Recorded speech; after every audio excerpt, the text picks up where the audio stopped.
My name is Grace Witter. I'm the founder of Tech Sisters, which is a community for Muslim women in tech. We founded it in 2019. So the experience that we have working in tech is a lot of times we're the only woman in our team, the only person in the whole company.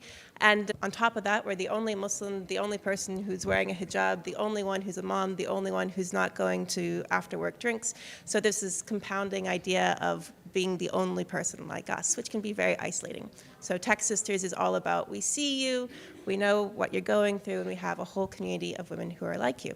And all of these ladies here are honorary Tech Sisters, and I'm so happy to be sharing the stage with them. First of all, we have Nabeela Raza, mashallah. You have your master's equivalent in theology and jurisprudence, and you have a lot of experience in business and teaching, and she's put all of that together into co-funding Teach Me Islam app, which, mashallah, has won a lot of awards, and you've won awards as well.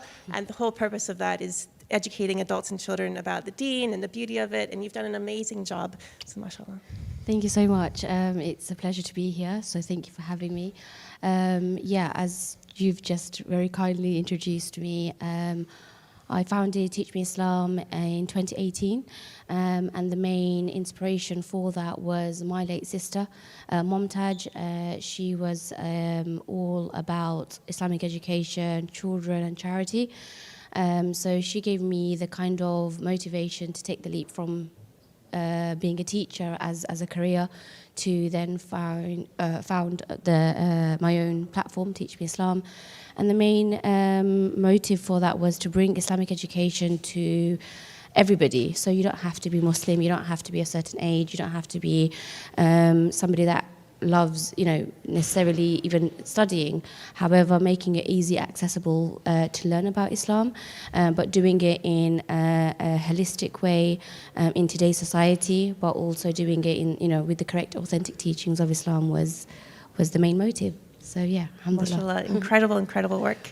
We have Anjumin Ahmed, who is the marketing officer at Muslima app, which similar space. So Muslima app, you're all about making it easy for women to practice the deen, and the main focus is finding places to pray and just making it really easy for that. We have Amira, mashallah. Oh, it's been recognized, lots of awards as well, presented in front of Queen Elizabeth, mashallah. Alhamdulillah, yeah, so I am Anjumin, yes, and I'm here just on behalf of Aisha, the CEO, who founded the app. So it's called Muslima app, and really is just about a prayer space finder, but female-centric. So, oftentimes you'll be out and you can't seem to find a prayer, you'll find perhaps a mosque or something like that, but what's the likelihood it might not be a female friendly? So this is allowing that, as well as having access to spaces that are not just masjids, but you having community centres. You could be close to a hospital and you could just kind of find the prayer space. So it's really just allowing that access, but also the app also encourages things like we blog on there about lifestyle, Islam, things like that, and there's quite a few different sort of aspects of the blog, of the app that you can kind of delve into, as a Muslimah. Mashallah, thank you so much. We have Amira Neffati, who is a UX researcher at Twilio. She specializes in human and AI interactions. She's super duper smart. She's an expert in UX design and research, marketing strategy, innovation strategy. You have it all, mashallah. Thank you. Grace, I'm so happy today to be among many brilliant women and among the Muslim community. So yes, as you said, user experience researcher, studying how we humans in general experience and use all the interactive systems that are around us all the day. And I'm currently focusing a lot on artificial intelligence and how can we make this technology ethical, useful, and how can we think about AI for good for the humanity and good for the society, with adding this values that we have all as Muslim about working for the good of the world and the good of humanity. How can we make that being practical in the way how we work with technology? So yeah. Yeah, fantastic work, mashallah. And we have Hemeda, mashallah, technical program manager at Google. You have 15 years software engineering experience, and you've done everything in leadership, engineering manager, scrum master, project lead. You're very, very on top of it, mashallah. Yeah. Yeah, thank you, and thanks. Like, I'm so happy to be here as well. And yeah, I'm part of like being Muslim and working in a tech company.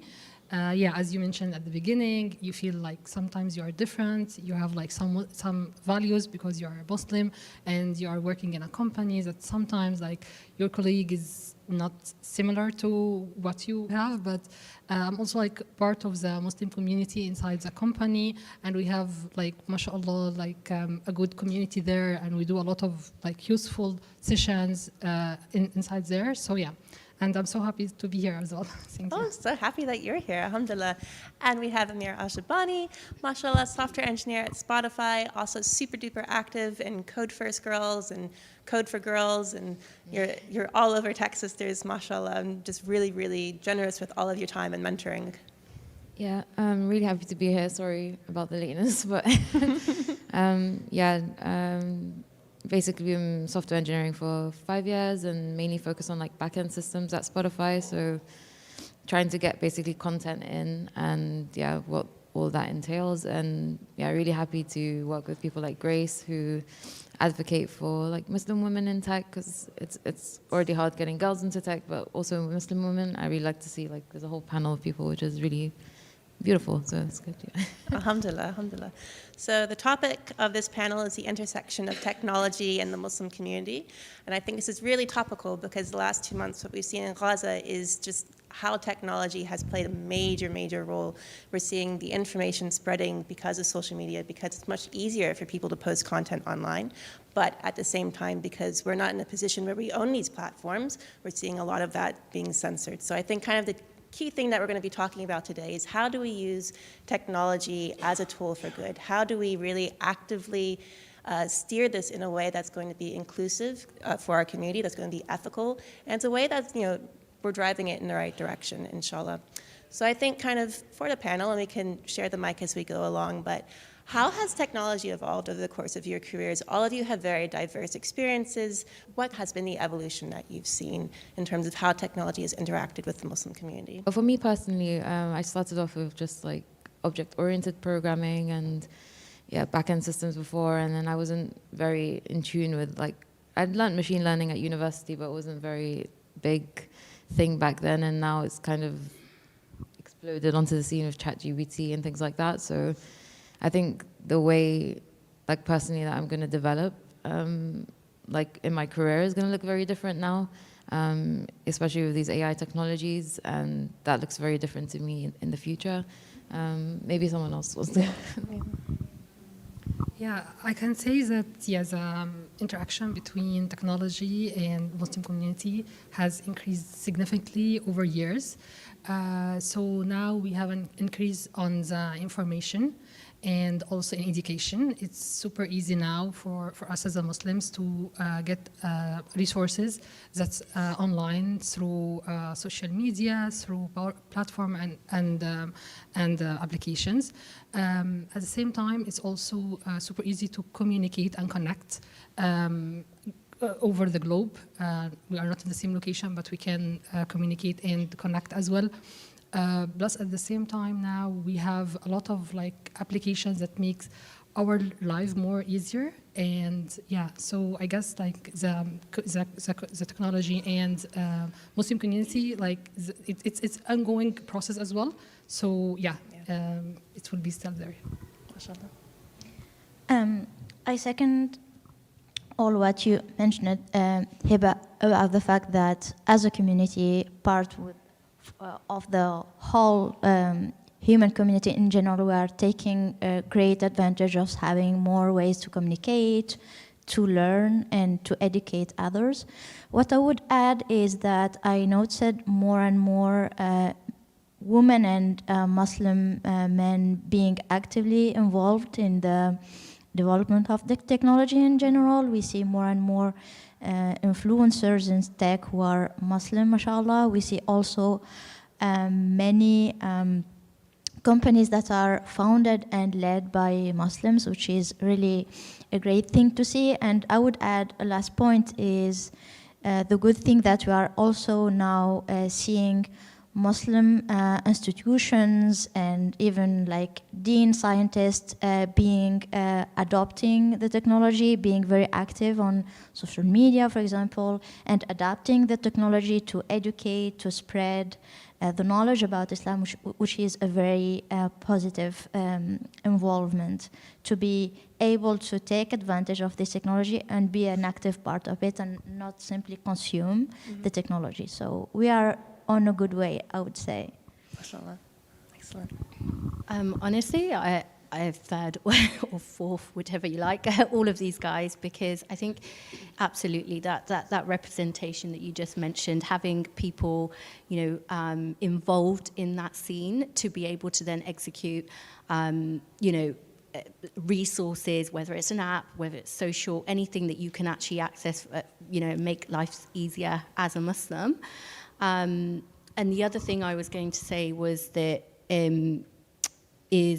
oh God, I've gone. Lost my mind now. Lost it. I'm too cold. Freezing. Trying to think what I was going to say now. It's the accessibility, and I'm sure it'll come to me. I'm going to pass you over, and if it comes to me, I'll come back to you guys. I think, again, kind of echoing what has already been mentioned, I think has been covered a lot.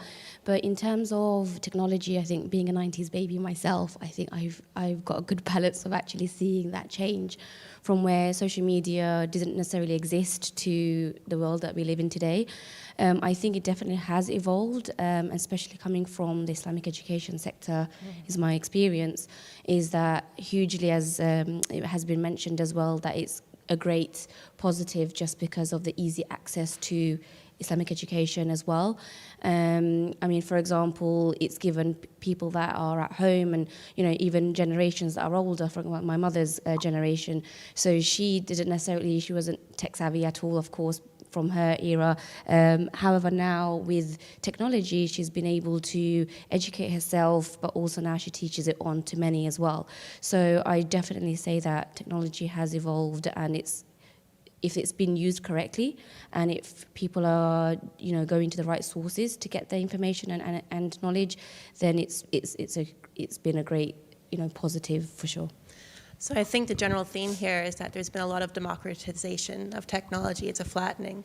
So whereas before, like Amira was saying, that you had to learn object-oriented programming, which was only a couple of years ago, going even further back into our careers, it was something else. But to now having ChatGPT doing a lot of our code and being able to work with that, having social media is something that everyone has access to. The learning resources that are available now are just so easy to get. You don't really need to go to university to get a computer science degree, because you can teach yourself how to do front-end development pretty much on your own. And then there's all these communities where you can practice this and develop your skills. So I think, maybe we can jump in, but the theme is that it's much easier to get into tech, but at the same time, it's much easier to spread misinformation on technology, and for technology to go awry, to have bad actors. Should we go into that a little bit? So what are kind of like the negative things that we've seen from this? What are and how can we mitigate that? How can we overcome it? I think that's, specifically from my experience of Teach Me Islam app, and kind of before I launched as well, I had three problems per se that I wanted to solve, which I found were quite dominant within the Islamic education sector using technology. So one of them was the fact of the negative ideologies and the misinformation, as you mentioned. So yes, it's a great tool because it gives you easy access to learn and find out and self-teach yourself.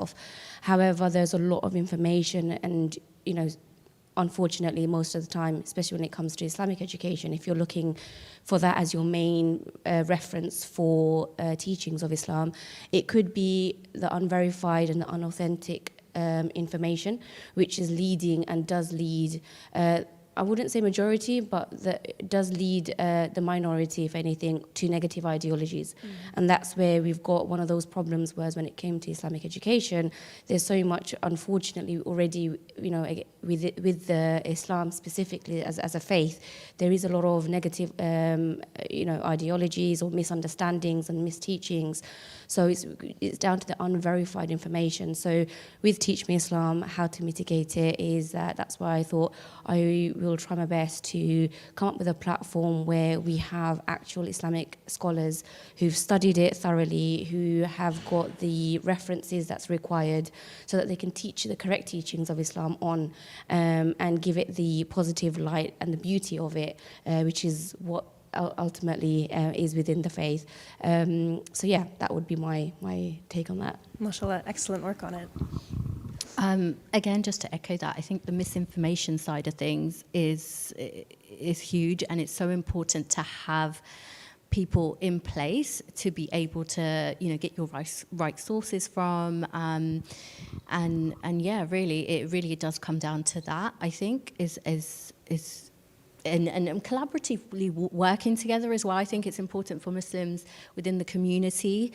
So you could be in the tech space, but reaching out to other organizations and the people to be able to collaboratively work and then come up, whether you have your idea or whatever it is, to be able to execute that correctly, and being mindful of like guidelines, data.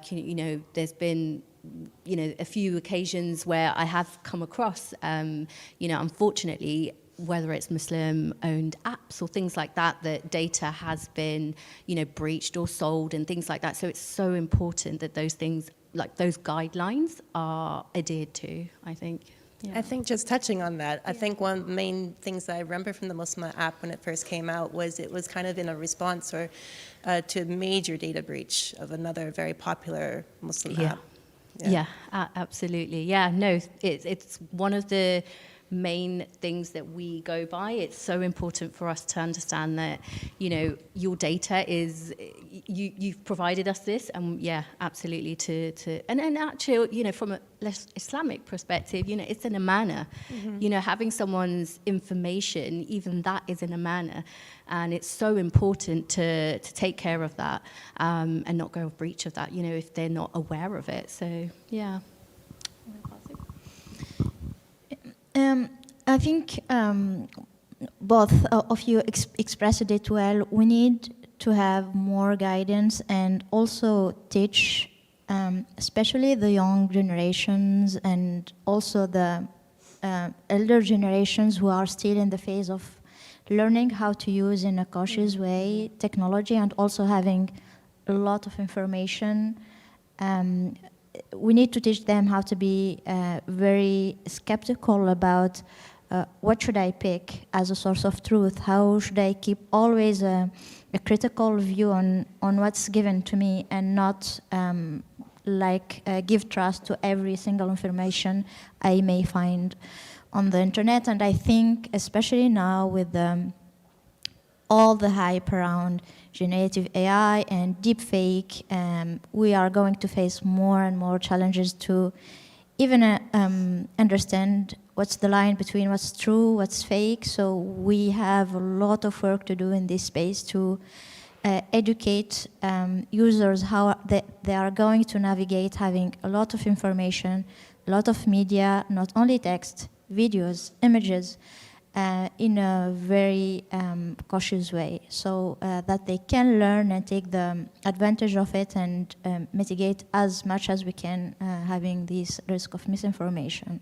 I think that's a really excellent point. I think we've seen that a lot in the last 2 months when we've had a lot of information that was deep-faked, and then that just goes viral, and then once the genie's out of the lamp, so to speak, you can't really bring it back. It's really, really, really difficult. And I think as well, just the quality of how well things are faked. I don't know how we're going to be able to do it in the future. What do you think, Heba? Yeah, like 100% of like, this is the three main problems, like the misinformation, the privacy and data, and also like the fake data that we receive. Also, like another problem which is related to technology as well is like the addiction of using the social media and those tools. We're spending too much time using like our social media apps. So we need to be sure like we are keen about our time. We should set some limits about how much we spend on those social media and use our time mindly. So yeah, this is like a big problem when using technology, is technology addiction as well, yes. Absolutely, thanks. Yeah, I echo both those points about misinformation and also privacy concerns. I heard about something recently is how the platforms like own our user data, which is quite harmful because we don't have access to that, and we're not able to kind of like take away that information if we want to. So there are like projects out there called, like there's one called Project Liberty that's kind of looking at ways to like change the structure of kind of the internet so that we kind of own that information and give access to platforms rather than platforms owning that information and then we having to interact there and say, hey, you can't use that anymore. So I think, yeah, maybe that could mitigate kind of privacy concerns and put the hands of like our data back to us. So yeah. Yeah, so that's a really good point. So bringing up these initiatives to help us put things back in our hands. So I think maybe we can pivot into other things. So we talked about the negative side of the impact that technology had, of how there's a spread of misinformation. So what is the positives? You know, now we have so many more people who are actors who are able to make an impact into technology. What are some like apps and platforms? Amira mentioned one that where we see a lot more agency. We see a lot more. There's a greater ability where we can have an impact in how technology impacts us. Yeah, so my mother-in-law is actually a Quran teacher, and she was telling me about a few like apps that have been like really good for her. So her and her students, there's one called Tasmiyah. So basically, like they recite you record yourself doing the Quran, and then it corrects you. But also, there's also a school in Medina, which there's like 24/7 availability of like a teacher for every hour who's there and available to kind of listen to your recitation and then give you feedback, which is free and available to anyone, which is quite nice. So I think technology has like enabled people to have like better access to kind of reciting Quran and then like correcting it, which maybe it wouldn't be available for without like being paid for, which is around them. Yeah, and yeah, that's me.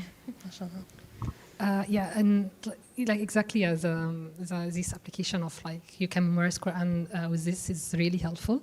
On my side as well, I can see technology categorized like there is some apps that is not Muslim specific application, but we can use it to help us as a Muslims. Like Google Maps, I can use it to find like where's the nearest Muslim praying room or where's a halal restaurant beside me.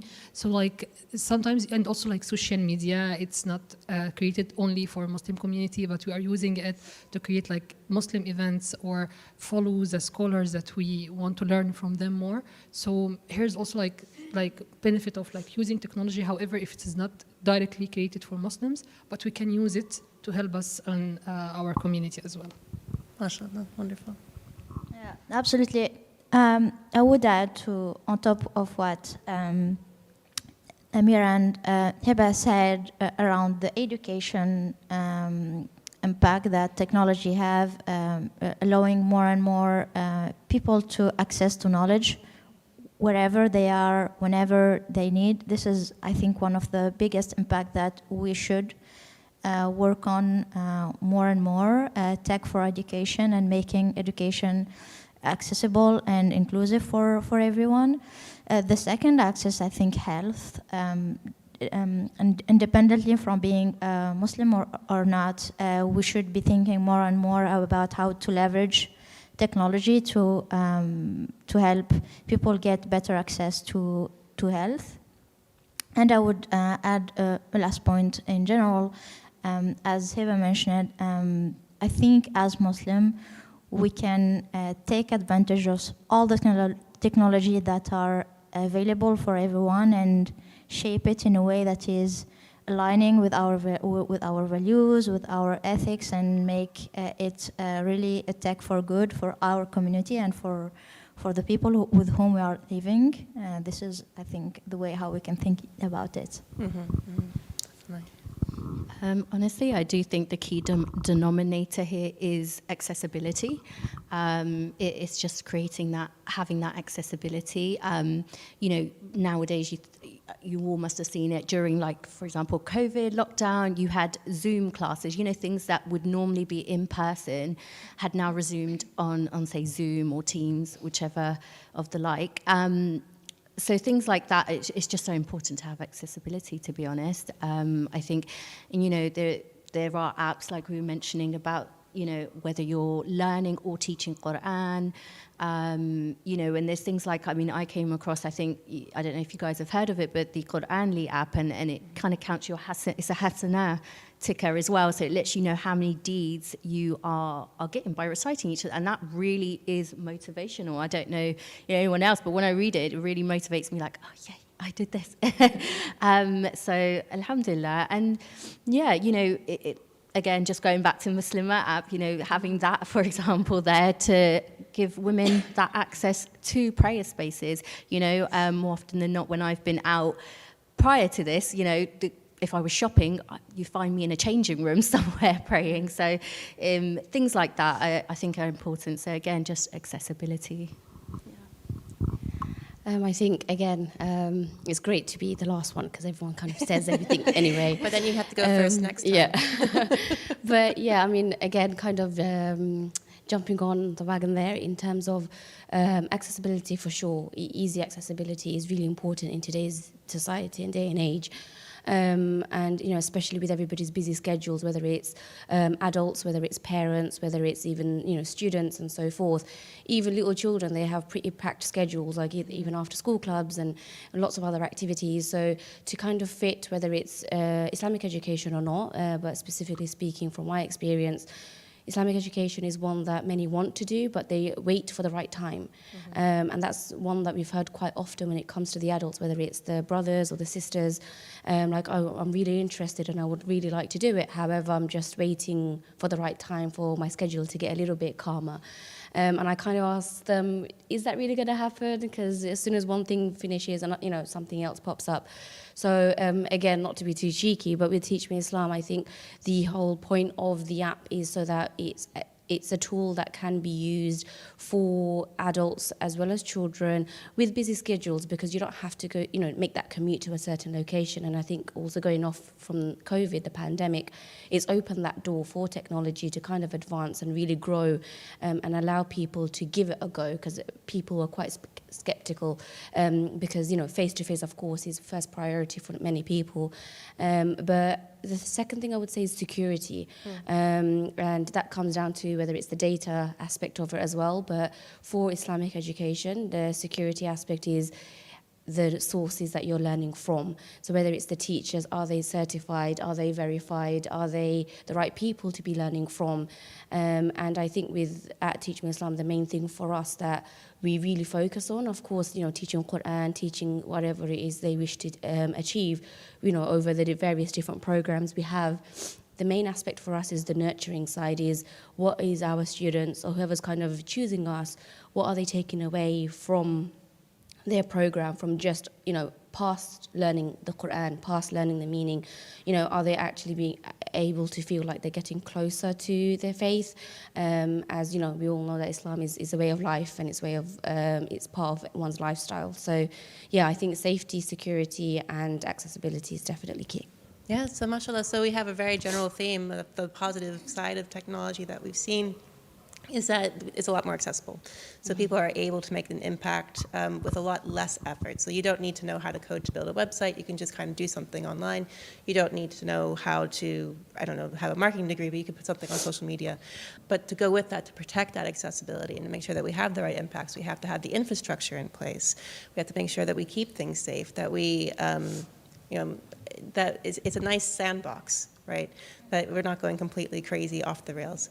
So where do we see the future of this going? So, Amira, we have the AI connections, we have the businesses. What is going to be the future of technology in the Muslim community?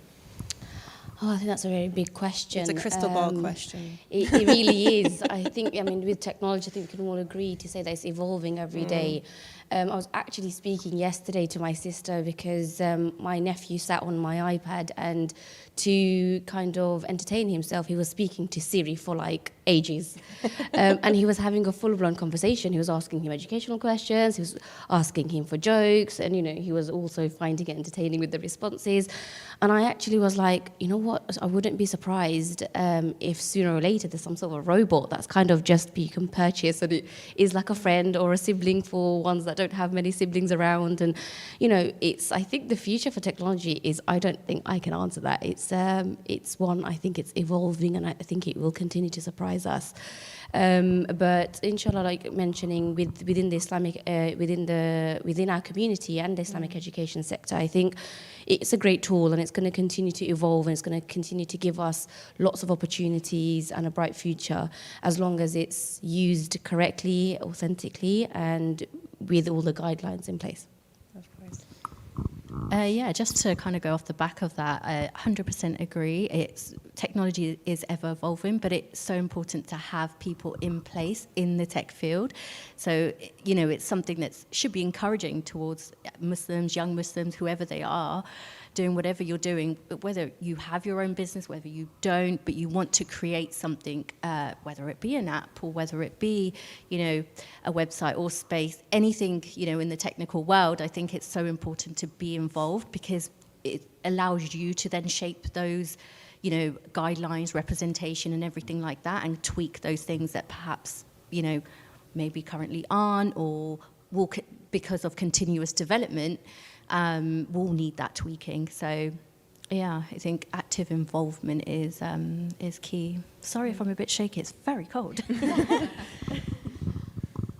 100%. I think the key word, as you said, is active involvement.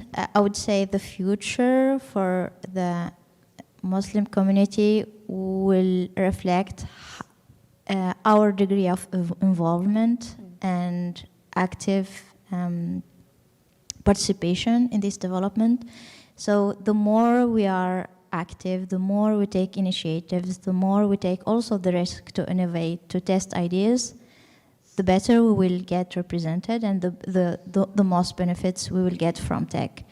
And if we will take the position of just consuming technology, we should not expect to be represented, and we should not ask for technology to align with our values, because it was shaped to the people who are creating it. So if we want something that represents us, we should contribute to it. This is very, I think, evident rule that we should follow. Yeah, 100% again. I guess, we should, now the future is artificial intelligence. We should make sure that it's inclusive, it's include our Muslim values and rules. So we should be part of it from early stages so that it can represent us in the future. We should make sure the resources that feed this technology are correct, so that we can get correct answers. And also, I guess, everything is now personalized, so everything is tracking our activities and know exactly what we like, what we don't like, so that it can help us with a lot of different things. So we should always also train the apps that we are using about our values. So, for example, when we are using social media, sometimes we get some videos that is not related to us or not related to our rules. We should right away try to avoid it, so that we don't make technology learn that this is something that we prefer, and then it will show us a lot of it in the future. So we should be care about what we personalize for ourselves, so that in the future we have a good things that we got from those technology as well. Yeah, I definitely echo what everyone's already said. Maybe what will be part of the future as well is they're introducing AI voice translation. So now maybe content will be available in lots of different languages, and many more people, maybe who don't speak Arabic, can like translate that khutbah into like, and hear it audio-wise, so it might be easier to learn kind of and listen to things that maybe you weren't able to listen to before. So yeah. Yeah, I mean, just a shout out to the Tech Sisters Hackathon, which the award is going to happen after this. But one of the projects was using the Open AI API, and the whole point was to be able to learn the meanings of the Quran. So it was like putting a Duolingo learning path. You start with learning the word min, you have a sentence, and the API or the AI chatbot will generate a sentence with min in it, and then you learn how to use min, and then you work up to translating an ayah of the Quran, and then it's amazing, subhanAllah, and just how accessible it is that someone is able to build a hackathon project with it. Alhamdulillah. So I want to throw it out to our audience. Mashallah, you've been listening in the cold. Are there any questions? Anything that? Yeah, we're just holding on. Yeah. Another one for him.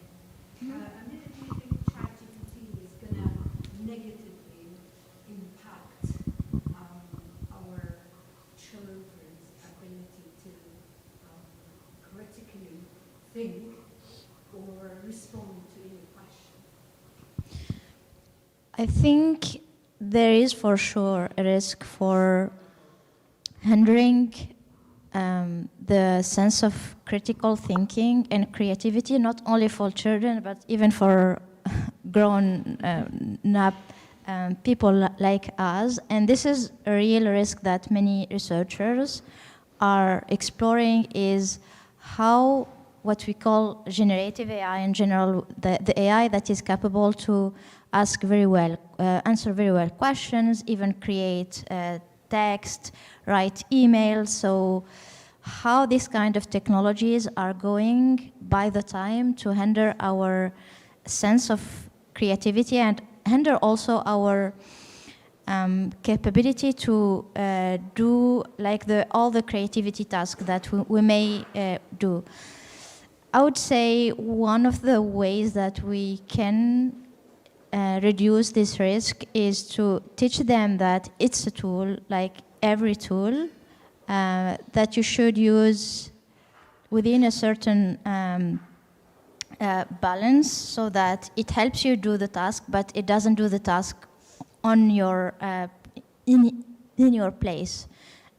So hopefully with having this in mind and making them also understand that there is no magic behind. It's a machine. It may say good things, correct things, but also it may be wrong sometimes. So having them also have this critical thinking and knowing that it's not always smart or it's not always correct, that would help them to not over-rely on the technology and keep in mind that whatever technology will do for them, ChatGPT or any future technology, they still need to be the master of the task they are doing and the information they are going to share with their teachers or that they are going to use in their work. So yeah, the key message, I would say, education about this technology, not preventing them from using it because it's not the right way to do, because when you prevent the child from doing something, they would go in the excessive behavior. So guiding them on how to use this technology for their good, but not over-relying on this technology.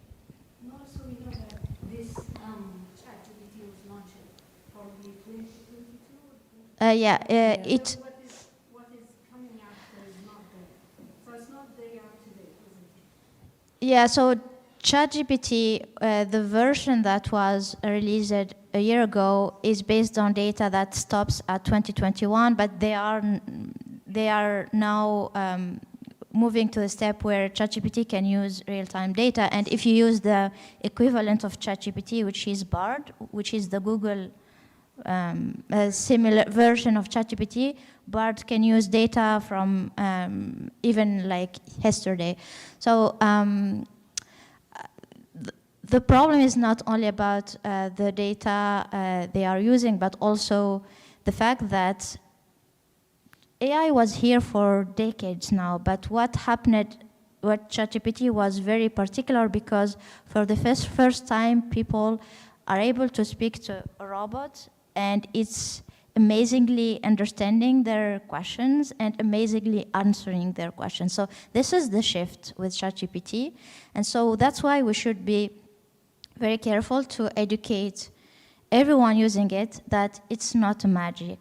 It's a machine, it's learning from data, and not everything that ChatGPT says is absolutely correct. It may say wrong things, and you should be able to use it in a very thoughtful way to keep also your mind working and not over-relying on it all the days. I actually noticed, for example, if I ask a question or that is related to Islam very much or related to Arab or Muslim scholars, but still the answer is really deviating from the facts.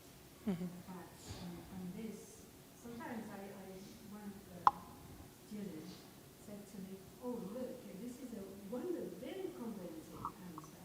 And I went through it. It's all very, really untrue. Yeah. So this is very scary sometimes. Yeah. So it's there, it's accessible, as you just said. One of the positives about technology is very accessible. Accessible. But how it should be safe? There should be legislations Yeah. that really legislate these technologies, and we as, of course, we behave according to our religions, teachings. So we have to choose what's suitable for us. But it is still scary. Imagine Yeah. I have a child. I am an electric mother, and my child is there, and he's going to be there left in the ocean. He's like that.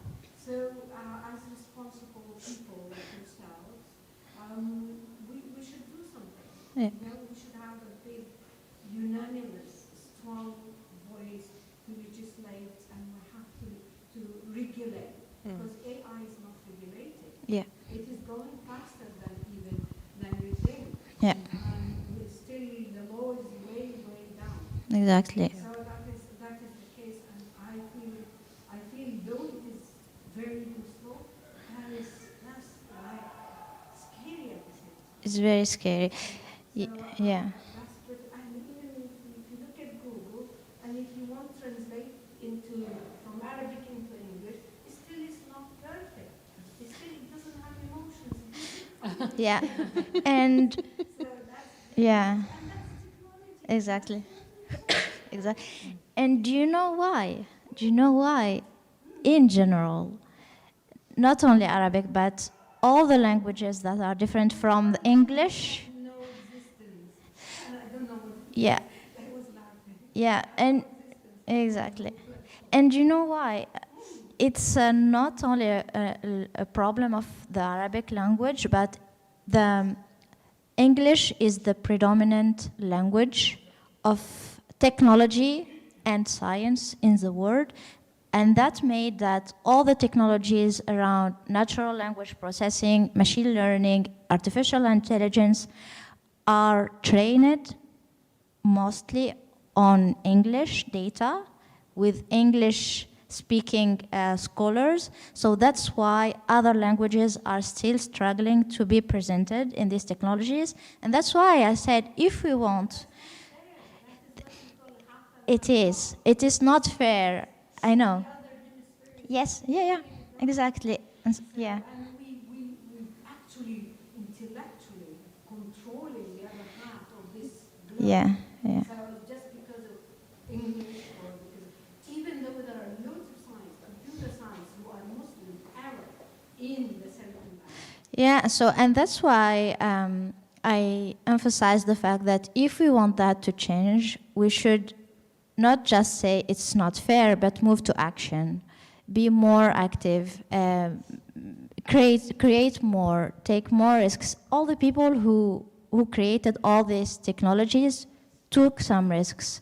Sometimes they win and sometimes they lose. All the big tech that we see now, like Google or OpenAI or Amazon, all of those are companies that were created by people who took the risk to create new ideas, to disrupt the system in general. So if we want Arabic language or any other underrepresented language or culture to have its place in the technology, the people who are representing this culture should be more active, should contribute to the open source work that's happening, to create new businesses and new technology.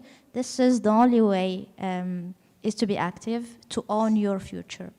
That's it. So we have to wrap up, but Heba, I know that you have a lot of experience in this from machine learning. Just want to see if you have any thoughts, and then maybe we can stop because we are over.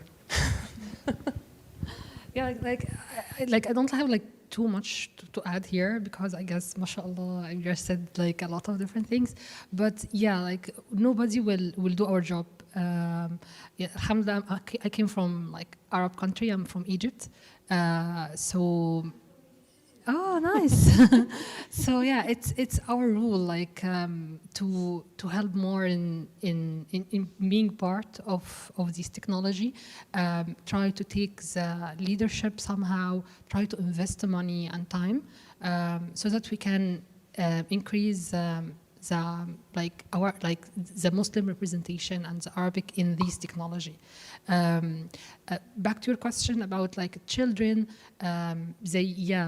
if they started to use the AI technology, will this decrease their ability or their skills? I'd say that now it reminds me back to when the machines happen and people was very afraid about that machines will take the role. Now, because we have machines, our ability to think and have more minds work is more.